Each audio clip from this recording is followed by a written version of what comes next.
안녕하세요, 성도 여러분. 고난주간 두 번째 날 화요일 아침입니다.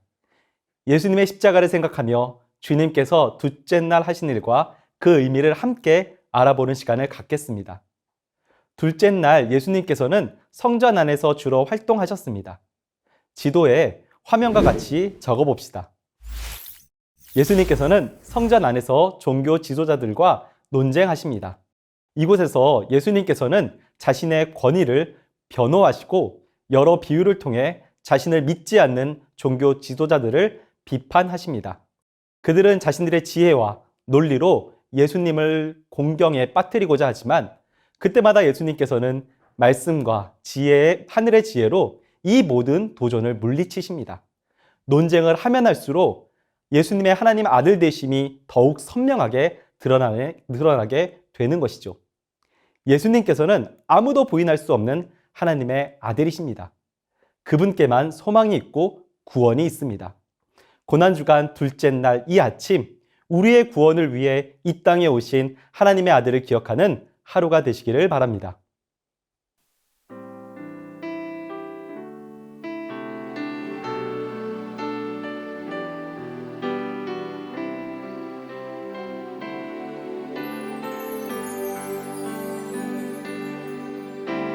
주님이 흘린 눈물은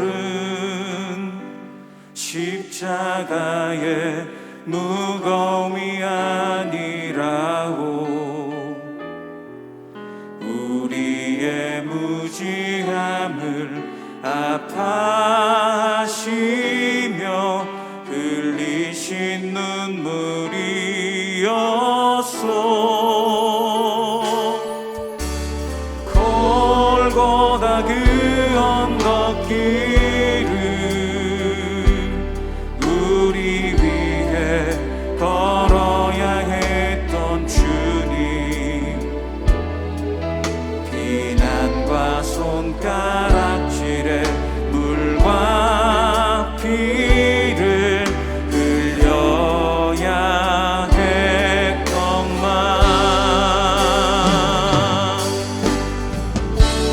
험난한 주님의 십자가 몹시도 무거웠건만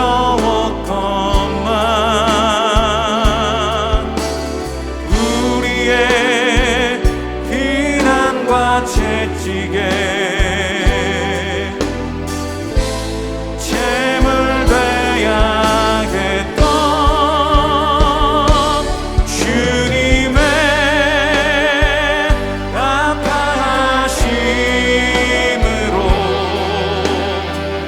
나 구원 받았으니 이제는 주님을 위하여 이 안목 바치리다. 당신은 알고 있나요? 죽음으로 사랑을 하신 것을 우리 예수님께서 자기 몸 다하여 죄인을 사랑하신 것을 당신은 알고 있나요? 죽음으로 사랑을 하신 것을 우리 예수님께서 자기 몸 다하여 죄인을 사랑하신 것을 우리 예수님께서 자기 몸 다하여 죄인을 사랑하신 것을.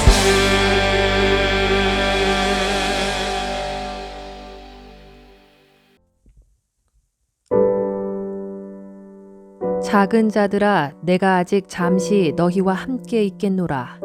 너희가 나를 찾을 것이나 일찍이 내가 유대인들에게 너희는 내가 가는 곳에 올 수 없다고 말한 것과 같이 지금 너희에게도 이르노라. 새 계명을 너희에게 주노니 서로 사랑하라. 내가 너희를 사랑한 것 같이 너희도 서로 사랑하라. 너희가 서로 사랑하면 이로써 모든 사람이 너희가 내 제자인 줄 알리라. 시몬 베드로가 이르되 주여 어디로 가시나이까? 예수께서 대답하시되 내가 가는 곳에 내가 지금은 따라올 수 없으나 후에는 따라오리라. 베드로가 이르되 주여 내가 지금은 어찌하여 따라갈 수 없나이까? 주를 위하여 내 목숨을 버리겠나이다. 예수께서 대답하시되 내가 나를 위하여 내 목숨을 버리겠느냐?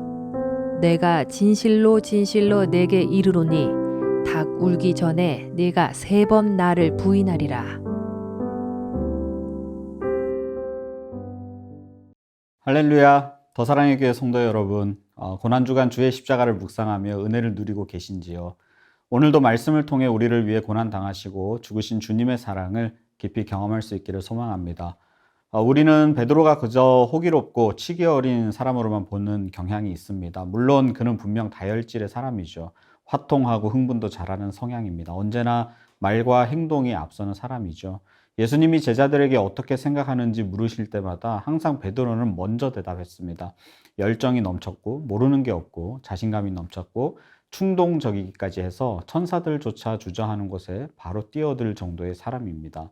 그는 얼마나 장점이 많은 사람인지 몰라요. 엄청난 열정과 용기 그리고 추진력을 가진 타고난 지도자였습니다. 그는 진정으로 예수님을 따랐고 섬겼고 제자 공동체를 이끌었습니다. 예수님 역시 베드로를 12사도 가운데 지도자 역할을 하도록 정하셨죠. 물론 베드로가 예수님을 부인하고 배반하는 것은 예상되어 있었습니다. 베드로의 실패는 기정사실이었어요. 그럼에도 불구하고 죽기까지 예수님을 따르겠다는 베드로의 맹세는 정말 진심이었습니다. 거짓이 아니었어요. 허풍도 아니었습니다. 정말 충심을 다한 맹세이자 고백이었습니다. 베드로는 예수님을 통해 그려질 장밋빛 미래를 상상하면서 그 일을 위해서라면 자기 한 몸 던질 각오가 준비된 사람이었습니다. 그런데 여기서 심각한 문제가 발생을 해요. 베드로는 예수님을 위해 죽을 마음이 분명 있었거든요. 37절입니다. 베드로가 이르되 주여 내가 지금은 어찌하여 따라갈 수 없나이까? 주를 위하여 내 목숨을 버리겠나이다.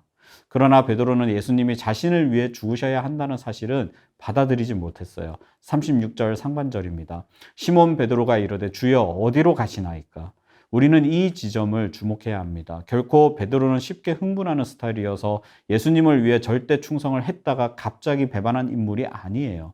말이 앞서는 사람이어서 저지른 실수가 아니었습니다. 오히려 그는 자신이 가지고 있는 생각대로 예수님이 성공하기를 원하셨고 그런 일을 위해서라면 그는 목숨까지 걸었는데 예수님이 실패의 길로 가셨기 때문에 베드로는 그 상황을 받아들일 수 없었던 거예요.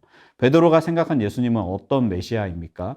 지금은 비록 로마의 강력한 힘에 눌려 있지만 장차 예수님을 중심으로 정계가 개편되고 외교 관계에서도 우위를 점해서 로마를 점령하고 이스라엘이 강국이 되는 그런 꿈을 베드로는 꾸고 있었습니다.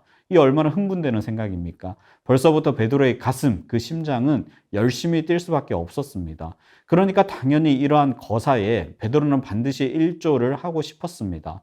그래서 예수님이 제자들에게 자신의 고난과 버림받음 그리고 죽음을 통해 구원의 길이 가능해진다 이런 말씀을 들을 때 베드로는 듣기 싫었어요. 다시 36절을 보실까요? 시몬 베드로가 이르되 주여 어디로 가시나이까?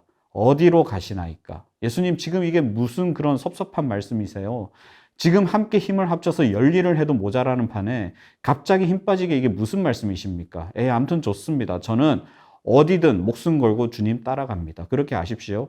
이 말을 예수님을 따라가기는 하겠으나 예수님의 죽음은 결코 받아들이지 않겠다는 단호한 입장을 밝힌 거예요. 왜냐하면 베드로 입장에서 예수님은 꽃길만 걸으셔야 하는 성공자이기 때문에 그렇습니다. 그래서 베드로는 예수님을 십자가에 죽으면서 구하기를 원했던 거예요. 그러나 예수님은 십자가에서 실패하기를 원하셨습니다. 이 두 지점이 지금 심각하게 충돌이 일어나고 있습니다. 예수님은 분명하게 말씀하셨습니다. 베드로야, 네가 지금 나를 따라오겠다고 하는 것은 따라오겠다는 말이 아니다. 베드로, 네가 나를 따라오겠다면 너는 내가 십자가에서 죽도록 내버려 둬야 할 것이다. 그리고 그 십자가의 길을 너도 가는 것이다. 하지만 너는 지금 작은 자이기 때문에 그렇게 할 수 없느니라. 이 말이 36절 하반절입니다. 내가 가는 곳에 내가 지금은 따라올 수 없으나 후에는 따라오리라. 왜 지금은 따라올 수 없습니까? 여전히 베드로는 자기를 부인하지 못하고 있기 때문입니다. 자기를 부인한다는 것은 자신의 전 인격을 내려놓는 거예요. 하지만 베드로는 자신의 생각이 꽉 차 있습니다. 그것을 예수라는 초인적 인물을 통해서 구현해 내기를 원한 거예요. 그래서 베드로는 예수님의 실패를 도저히 받아들이지 못하겠다는 말을 하는 것입니다. 그렇기 때문에 베드로는 지금 작은 자입니다. 33절 앞부분을 보시면 작은 자들아 이렇게 예수님이 제자들을 칭하셨죠. 키가 작다는 말이 아니에요. 아직 하나님 나라의 대업을 수행해 가기에는 너희는 여전히 작은 자들이다 이 말입니다. 그러면 언제 베드로를 비롯한 제자들이 작은 자에서 큰 자가 되는 것입니까? 그 해답은 38절 끝에 나옵니다. 네가 3번 나를 부인하리라. 예수님을 부인하는 그 자리가 전환점, 터닝 포인트가 되는 것입니다. 좀 이상합니다. 목숨 걸고 예수님을 끝까지 인정하는 것, 목에 칼이 들어와도 신앙 고백을 하는 것이 성공 아닙니까? 맞습니다. 우리는 그러한 순교자적 신앙을 가지고 믿음 생활을 이어갑니다. 하지만 그러한 신앙, 믿음은 그저 주어지는 게 아니에요. 학습이나 교육을 통해서 발현되는 것이 결코 아닙니다. 진정한 믿음은 가장 중요한 순간에 제자로 살지 못하고 철저하게 실패한 자이구나. 이것을 깨닫는 그 지점에서 꽃을 피우는 것입니다. 네가 3번 나를 부인하리라. 이 지점에서 베드로는 예수님을 새롭게 바라보는 중요한 터닝 포인트가 된 것이죠. 그 실패의 자리를 통해 베드로는 자기를 부인하고 십자가의 길로 걸어가는 모멘텀이 된 것입니다. 베드로 자신이 꿈꾸던 성공을 예수님을 통해 구현하려고 했던 그러한 욕망을 내려놓고 예수님을 진정한 구원자로 바라보게 하는 첫 걸음이 시작되는 지점이 3번 예수님을 부인하는 바로 그 자리였던 거예요. 베드로는 이미 다른 제자들이 도망가고 사라졌지만 그래도 끝까지 용기를 가지고 예수님을 추적합니다. 대제사장의 집들까지 쫓아간 유일한 제자이자 최고의 용기를 보여준 사람입니다. 하지만 그의 용기와 충성심은 가장 비참한 실패를 경험하게 합니다. 십자가를 받아들일 수도, 십자가의 길을 걷는 예수님을 따를 수도 없었습니다. 결국 그는 가장 잔인한 방법으로 예수님을 부인하는 자리에서 진정한 예수님의 제자로 다시 태어나는 단초를 우리에게 알려주는 거죠. 예수님을 향한 자신의 충성과 헌신이 철저하게 깨지고 무너지는 그 순간입니다. 내가 가는 곳에 네가 지금은 따라올 수 없으나 후에는 따라오리라.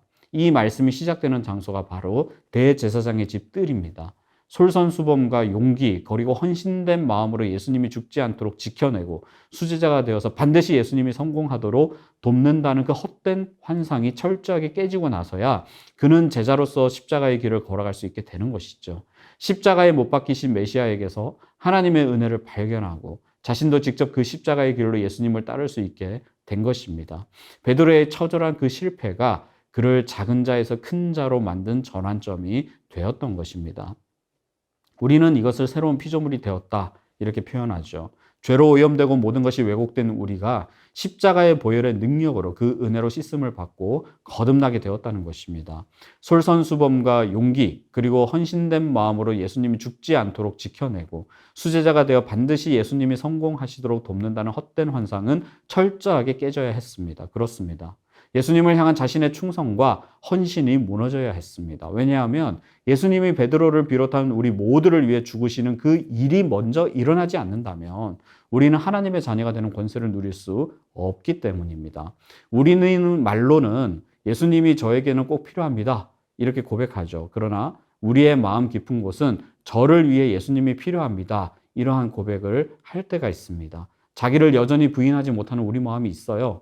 십자가는 우리가 가진 이러한 우상들과 환상들을 산산조각 냅니다. 세상적 열망에 순응하기 위해 예수님이 필요한 것이 아니라 우리의 근원적인 죄의 문제를 해결하기 위해 우리는 반드시 예수님이 필요한 것입니다. 우리도 베드로처럼 실패하는 그 자리가 필요합니다.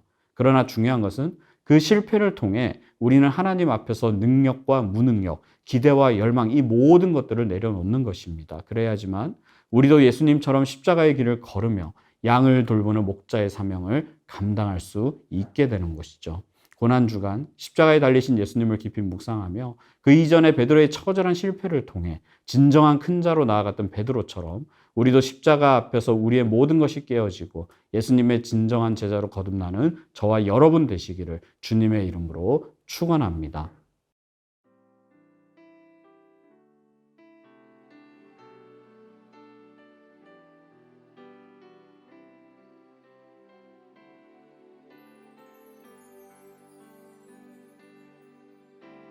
주님이 흘린 눈물은 십자가의 공동체의 기도 제목을 함께 읽도록 하겠습니다. 우리 교회가 십자가의 사랑과 은혜를 증거하고 전수하는 사명을 끝까지 감당케 하옵소서. 모든 가정이 예수님을 진정한 주인으로 삼으며 십자가의 사랑으로 서로를 용납하고 배려하며 사랑하게 하소서. 열방에서 복음을 증거하는 선교사님들의 안전과 건강을 지켜주시고 더 사랑의 교회 모든 파송 선교사님들의 사역 현장에 복음의 역사와 능력이 나타나게 하소서. 우리 노트에 있는 공동체 기도 제목을 함께 읽고 기도하겠습니다. 밑에 개인 기도 제목을 적는 곳이 있습니다. 말씀을 듣고 묵상하며 하나님께서 주시는 기도 제목을 적고 기도하시길 바랍니다. 우리 주신 말씀과 기도 제목을 놓고 다 같이 기도하시겠습니다.